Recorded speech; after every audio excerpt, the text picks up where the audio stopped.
John Eats Cheap making something I've never made before. Chicken a la king. Now this isn't authentic chicken a la king. It's kind of chicken a la king slash creamed chicken that usually you eat on biscuits, something like that. That's what my mom made.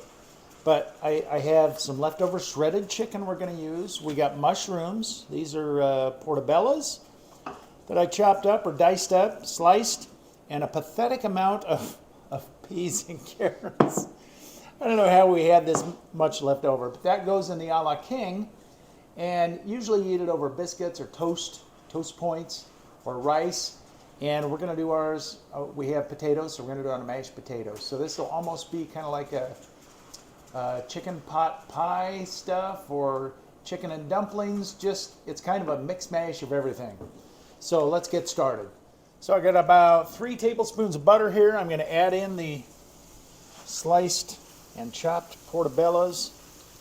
Just cook those in the butter, and a little moisture, a little water will come out of those mushrooms. Once they're cooked down, we're going to add some flour and make a roux.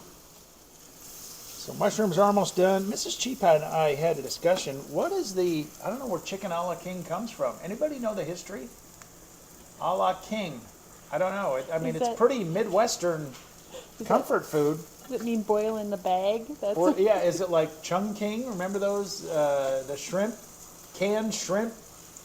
Kind of like chow mein? I don't know. We're going to add a little bit more butter and then our flour and make a roux, because that didn't create as much fat in there as I hoped with the butter and the moisture from the mushrooms.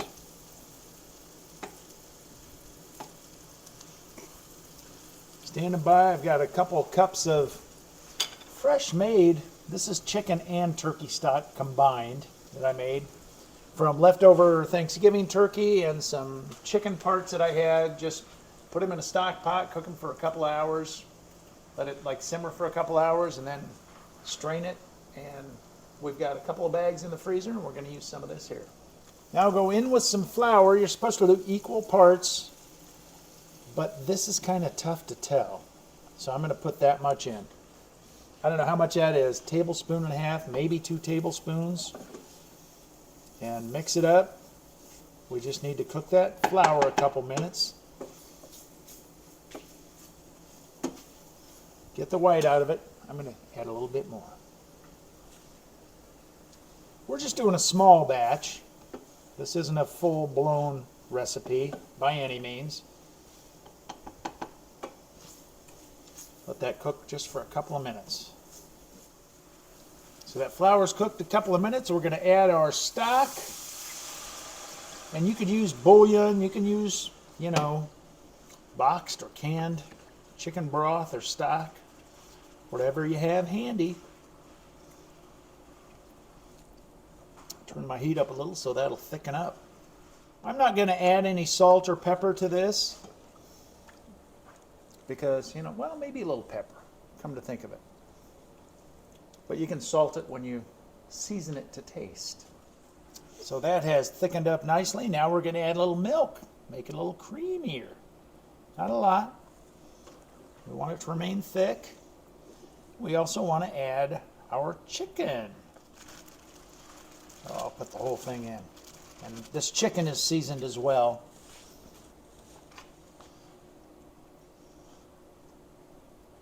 And you can see it's not cubed, it's shredded. And that's good. Break it up a little bit.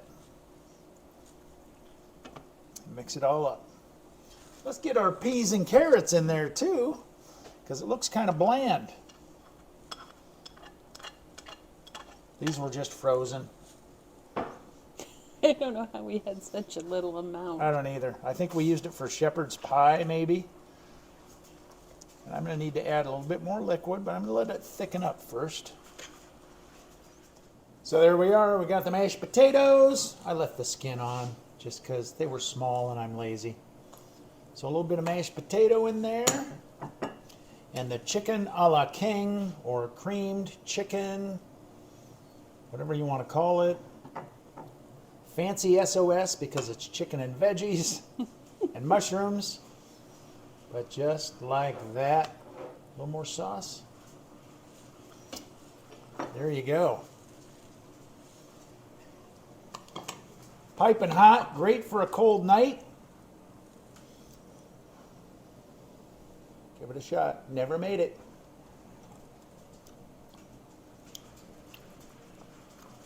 Excellente. Comfort food at its finest. I'm going to add a little salt and pepper because I didn't salt it in the beginning, so I'm going to salt and pepper to taste. Thanks for watching John Eats Cheap. Follow us on TikTok too, Instagram, Twitter, Facebook. We have a lot of fun. Leave a comment, give us a share and a like and a thumbs up. Thanks for watching John Eats Cheap.